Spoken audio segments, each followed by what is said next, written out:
আসসালামু আলাইকুম, সবাইকে শুভেচ্ছা জানাচ্ছি। মাসুম মাহবুব দেখছেন ওপেন দ্য ইউটিউব চ্যানেল এবং মাসুম মাহবুব ফেসবুক পেজ। আজকে পুরোটাই আন্তর্জাতিক প্রসঙ্গ থাকবে, কারণ আমি আপনাদের বলেছিলাম প্রতিদিন চেষ্টা করবো একটা বাংলাদেশের খবর দিতে, একটা আন্তর্জাতিক খবর দেওয়ার জন্য। তো সেই হিসেবে আজকের দিনের শুরুতে আমি একটি বাংলাদেশের আপডেট খবর আপনাদের দিয়েছি। হয়তো আপনারা অনেকে দেখেছেন বা এখন দেখতে পারেননি। চ্যানেল ভিজিট করলে বাংলাদেশের লেটেস্ট আপডেট খবরটি পাবেন। আর দ্বিতীয়টি এখন লাইভ সেশনে আছে, যেটা আন্তর্জাতিক বিশ্বের খবর। আন্তর্জাতিক বিশ্বের আপডেট খবরের প্রথম শিরোনামটি হলো, রাশিয়া ইরানকে এমন কি মিসাইল দিল যেটা নিয়ে টেনশনে পড়ে গেল ইসরায়েল এবং আমেরিকা। পাশাপাশি ইরানের একটি ড্রোন গতকাল থেকে উঠছে আকাশে, 31,000 মিটার উপরে উঠছে, কিন্তু আমেরিকা বা দখলদাররা কেউ এই ড্রোনটিকে শনাক্ত করতে পারছে না এবং ধ্বংস করতে পারছে না। কোথায় আছে ড্রোনটি, কি কাজে ইরান এটাকে আকাশে ওড়ালো। 3 নম্বর গুরুত্বপূর্ণ খবর, এবার সিরিয়া থেকে হাজার হাজার মার্কিন সেনা ইরাক সীমান্তে আসছে। টার্গেট যে কোনো সময় ইরানের ভেতরে ঢুকে স্থল অভিযান চালাতে পারে। 4 নম্বর, পাকিস্তানের একটি জরিপে দেখা গেছে পাকিস্তানিরা 51% ইসরায়েলকে সমর্থন করছে। পাশাপাশি আফগান পাকিস্তানের মধ্যে আবারও লড়াই শুরু হয়েছে। দর্শক, চেষ্টা করবো এই খবরগুলো যতটুকু সম্ভব আপনাদের জানাবার। প্রথমে আমি আসছি পাকিস্তান থেকে, তারপর চলে যাব ইরানে। পাকিস্তানে ইমরানকে এখনো জেলে আটকে রাখা হয়েছে এবং আসিম মনির সরকার অবৈধভাবে ইমরানকে জেলে রেখেও এটার বৈধতা উৎপাদনের চেষ্টা করছে। দক্ষিণ এশিয়াতে বিশেষ করে বাংলাদেশ এবং পাকিস্তানে রাজনৈতিকভাবে যারা ক্ষমতায় বসে তারা সবসময় সংবিধান এবং আইনের দোহাই দেয়, আবার তারা যখন ক্ষমতা হারায় তারা সবচেয়ে বেশি অসাংবিধানিক শব্দটা উচ্চারণ করে।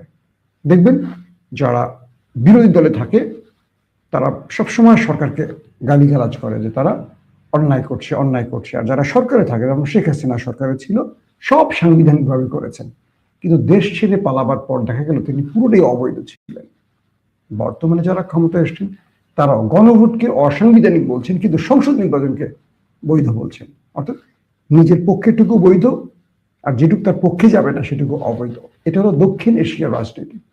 তো ঠিক সেভাবে পাকিস্তানে ইমরানকে এখনো জেলে আটকে রাখা হয়েছে সম্পূর্ণ অবৈধভাবে।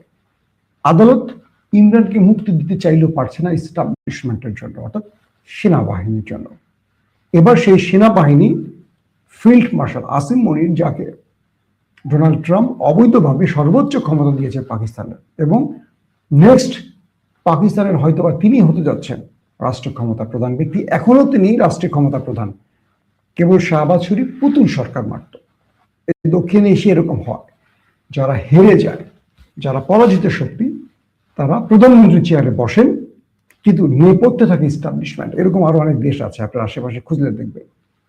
তো সেখানে দেখা যায় কি, নির্বাচনে কারচুপি করে যদি কোনো পরাজিত শক্তিকে জেতানো হয় তারা চলে ডিপ স্টেটের ইশারায়। বুঝতে পারছেন তো? দেখবেন তারা যে সিদ্ধান্তগুলো নেয় দেশের পক্ষে চায় না, ওই ডিপ স্টেট কি চায় সেই সিদ্ধান্তগুলো তারা নেয়, আর এভাবেই সেই দলটি ধ্বংস হয়ে যায়। পাকিস্তানের শাহবাজ শরীফ হলেন পুতুল প্রধানমন্ত্রী, কিন্তু পুরো কল কাঠি নাড়ছেন আসিফ মনির, মিস্টার আসিফ মনির, যিনি ফিল্ড মার্শাল।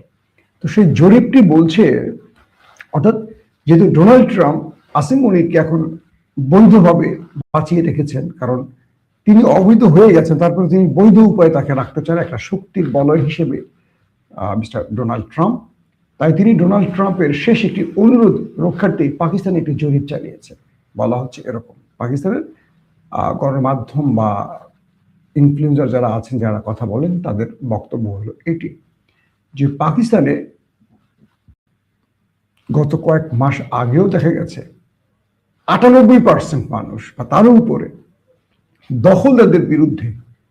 সেই দেশটি হঠাৎ করে 51% নেতানিয়াহুর পক্ষে ভোট দেয় কি করে? তার মানে এই ভোটটা তো বুঝতে পারছেন, এই ভোটটা হলো একটা পাতানো ভোট, মানে সাজানো ভোট। এটা আইএসআই বা ডিপ স্টেট বা এস্টাবলিশমেন্ট ঠিক করে দিয়েছে। অর্থাৎ তারা মানে পাকিস্তান এখন ইসরায়েলকে বৈধ রাষ্ট্র হিসেবে বা তাদেরকে স্বীকৃতি দিতে যাচ্ছে, হয়তো বা এরকম একটা বৈধতা উৎপাদনে এই জরিপটি করা হয়েছে বলে ধারণা করা হচ্ছে। এবং সেখানে 39% নেতানিয়াহুর বিরুদ্ধে, 51% নেতানিয়াহুর পক্ষে। এটা একটা হাস্যকর ভোট, যেটা কেউ বিশ্বাস করে না, কিন্তু ওই যে বললাম ক্ষমতার বলয় এভাবেই সবকিছু করে। 2 নম্বর হলো যে পাকিস্তান এবং আফগানের মধ্যে উত্তেজনা বাড়ছে। পাকিস্তান আফগান সীমান্তে বেশ কিছু স্ট্রাইক চালিয়েছে।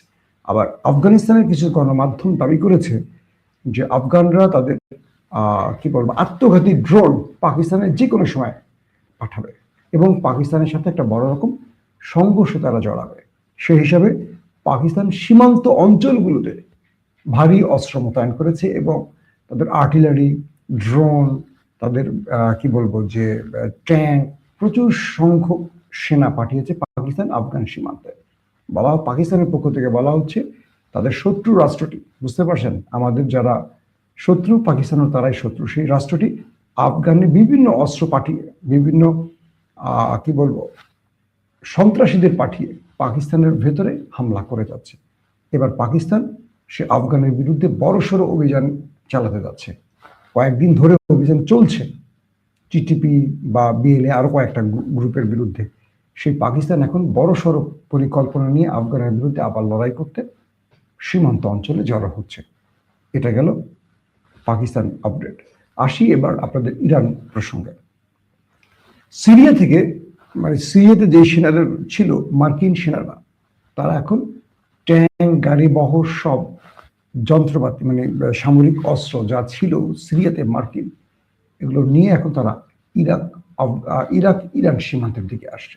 এমন কিছু খবর কয়েকটি ইন্টারন্যাশনাল আউটলেট প্রকাশ করেছে। তারা বলছে যে আমেরিকা সিরিয়া থেকে এখন আসছে ইরাকের দিকে। বলা হচ্ছে ইরাকে আসার দুটো উদ্দেশ্য রয়েছে। গত 2 দিন ধরে ইরানের ভেতরে আবারও ছাত্র বিপ্লব শুরু হয়েছে, অর্থাৎ স্টুডেন্টদেরকে সরকার বিরোধী আন্দোলনে নামিয়ে দিয়েছে পশ্চিমা দুনিয়া এবং সেখানে এই সরকারের বিভিন্ন অনিয়মের অভিযোগ তুলে আন্দোলন করছে ছাত্ররা। মাঝখানে এটাকে থামিয়ে দেওয়া হয়েছে, এই আন্দোলনটা আবার জোরে সোরে শুরু হয়েছে। অর্থাৎ বাংলাদেশে অর্থাৎ ইরানে এই আন্দোলনটা তৈরি করছে পশ্চিমারা, কারণ আমেরিকা যে কোনো সময় একটা আক্রমণ করবে, তো আক্রমণের একটা বৈধতা উৎপাদন করতে হবে, তাই ছাত্রদের নামিয়ে দিয়েছে। এবং ছাত্রদের নামিয়ে দিয়ে আমেরিকা শুধু বলেনি যে আমরা তোমাদেরকে নামিয়ে দিয়েছি এখানেই ক্ষান্ত থাকবো, না, আমরা সমস্ত সেনা নিয়ে আমরা তোমাদের সাহায্যে এগিয়ে আসছি, বলা হচ্ছে এরকম। তো সেই হিসেবে আমেরিকার সেনারা এখন ইরাক সীমান্তে আসছে, প্রয়োজনে এখান থেকে তারা ইরানের ভেতরে ঢুকবে এবং স্থল অভিযান চালাতে পারে। আর আন্দোলনকারীরা যারা মাঠে এখন লড়াই করছেন বা সরকার বিরুদ্ধে বিক্ষোভ করছেন, তাদেরকে উৎসাহ দেওয়ার জন্য যে আমেরিকা তোমাদেরকে খালি ছেড়ে দিচ্ছে না, আমেরিকা তাদের সেনা নিয়ে এগিয়ে আসছে, তোমরা আরো নামো, যত পারো নামো, আর এই সরকারের মানে ইরান সরকারের রেজিম চেঞ্জ ঘটিয়ে দাও। একটা ব্যাপার গেল। দ্বিতীয় ব্যাপার হলো আমেরিকা ইরানে আক্রমণ করতে চায়।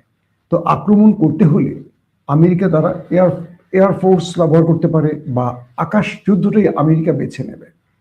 তো আকাশ যুদ্ধ বেছে নিতে গেলে তারা সমুদ্র থেকে মানে সাগর থেকে তারা এয়ারক্রাফট ক্যারিয়ার থেকে যুদ্ধ বিমান বা মিসাইল দিয়ে আক্রমণগুলো করবে।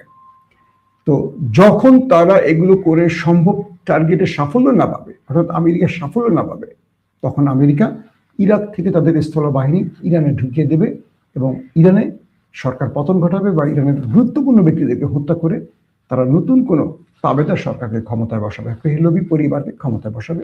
এটি হলো আমেরিকার দ্বিতীয় টার্গেট। গেল একটা ব্যাপার। দ্বিতীয় যে বিষয়টি সেটি হলো রাশিয়া এবং ইরান, রাশিয়া এবং চীন ইরানকে আসলে কি সহযোগিতা করছে, এই প্রেক্ষাপট নিয়ে অনেক আলোচনা হতে পারে। আমরা বিগত সময় দেখছি যে অনেক আলোচনা হয়েছে, কার্যত সেইভাবে তাদেরকে সাহায্য করতে দেখিনি আমাদের, কিন্তু ইরান এটা নিয়ে খুব বেশি জোরে সোরে কখনো কথা বলেনি। সাম্প্রতিক সময় কিছু নথি প্রকাশ হয়েছে আন্তর্জাতিক এজেন্সির কাছে, অর্থাৎ রাশিয়ার গোপন কিছু নথি প্রকাশিত হয়েছে। সেখানে বলা হয়েছে যে রাশিয়ার ভরপা নামের, ভরপা এটার অনেকটা বানানটা আবার অন্যরকম, VUL দিয়ে, তো কিছু মিসাইল প্রায় 2500 মিসাইল ইরানকে দেওয়া হয়েছে। রাশিয়া এই মিসাইলগুলো ইরানকে দিয়েছে কয়েকটা টার্গেট মাথায় রেখে। এক, এগুলো ইরানি সোলজারদের হাতে থাকবে। এই মিসাইলগুলো 6 থেকে 7 হাজার কিলোমিটার টার্গেটে হিট করতে পারে।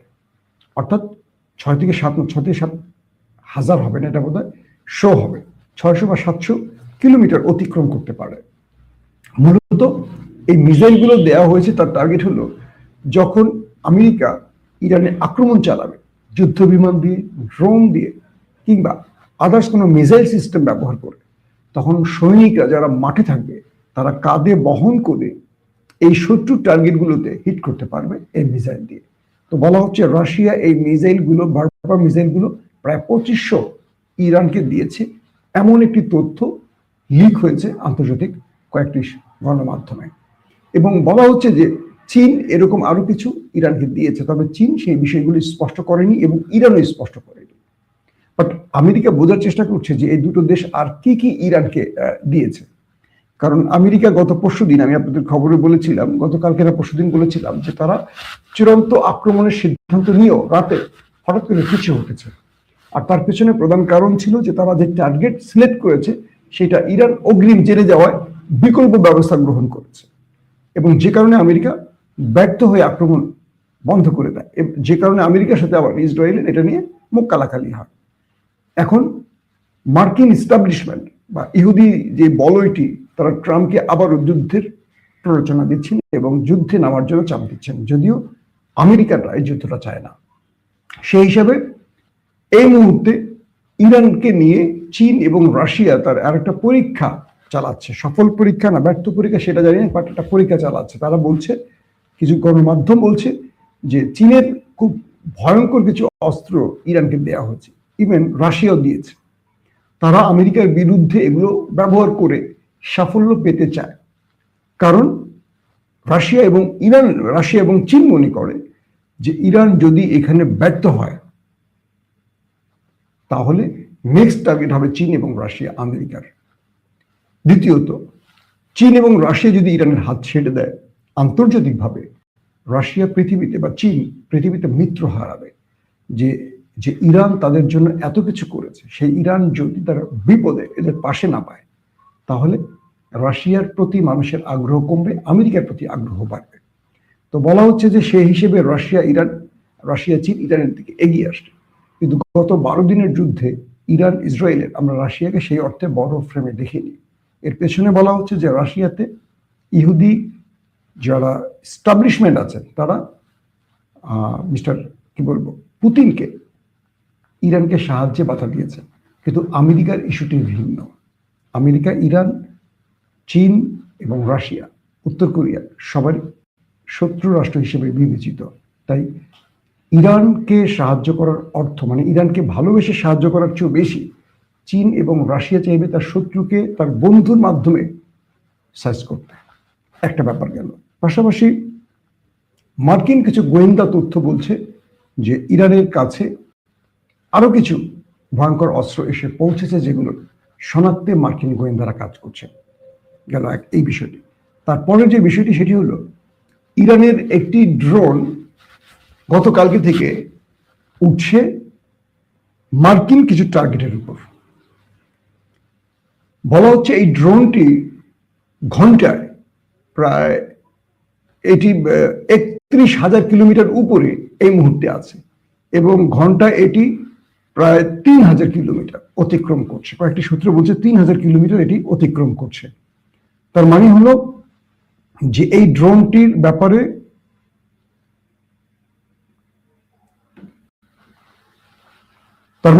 এই ড্রোনটি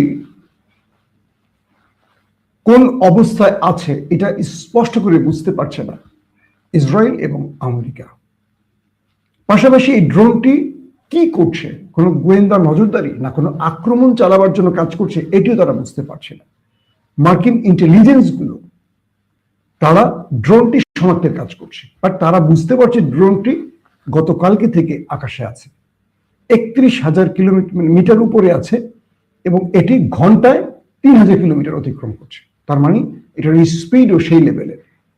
এই ড্রোনটি আসলে মূলত কেন আকাশে ওড়ালো ইরান, এটা নিয়ে এখন সবার টেনশন বাড়ছে। পাশাপাশি আমেরিকা যাতে ইরানে আক্রমণ না করে সেজন্য আমেরিকার ভেতর থেকেও চাপ আসছে। এখন আমেরিকা যেভাবে তাদের সেনা সিরিয়া থেকে ইরাকে আনছে, যেভাবে পুরো সাগর চারদিক থেকে ঘিরে ফেলছে, যেভাবে সেনা বৃদ্ধি করছে, আক্রমণটা যে কোনো সময় আসতে পারে। বাট ইরান আক্রমণে কঠিন একটা প্রতিহত, মানে ইরান যে কঠিনভাবে প্রতিহত করবে এটিও বুঝতে পারছে। তো ইরানকে ঘায়েল করার জন্য আমেরিকা এই মুহূর্তে আবারও দেশটির ভেতরে আন্দোলন শুরু করাচ্ছে, প্রোটেস্টারদের নামিয়ে দিয়েছে এবং আমেরিকা চাচ্ছে যে এই আন্দোলনের মধ্যেই তারা একটা বড় অ্যাটাক করে তারা খামেনি পরিবারকে শেষ করবে, ইরানের ইস্টাবলিশমেন্টকে শেষ করবে, ইরানের আইআরজিসি, সেনাবাহিনী, এয়ার চিফ, নেভাল চিফ এদেরকে শেষ করবে।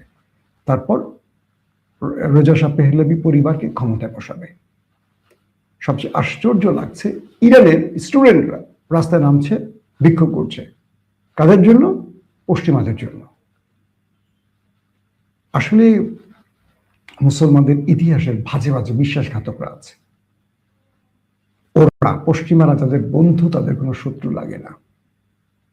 আমি বোধ করি আমার চেয়ে আপনার চেয়ে সবচেয়ে বেশি বলছে এটা বিএনপি। বিএনপি নতুন সরকার গঠন করেছে, কিন্তু বিএনপি তার নিজের ইচ্ছে মতো কিছু করতে পারছে না। পশ্চিমাদের প্রেসক্রিপশনে বিএনপি চলছে, এমন তথ্য অনেকে দিচ্ছেন। সেটা মন্ত্রী পরিষদ বলি বা সেনাবাহিনীর পদায়ন বলি বা যে গুরুত্বপূর্ণ কাজগুলো বিএনপি এই মুহূর্তে করছে তার অধিকাংশ ইশারাগুলো দুটো রাষ্ট্র থেকে আসছে, এমনটিও বলা হচ্ছে। তার মানে হলো আমাদেরকে জনগণের উপর আস্থা রেখে রাষ্ট্র পরিচালনা করতে হবে, কিন্তু 54 বছর আমরা সেটা পারিনি। তো ইরানের মধ্যেও সেই কাজটি শুরু হচ্ছে। খামেনি পরিবার বা খামেনি শাসন এখন চরম হুমকিতে রয়েছে।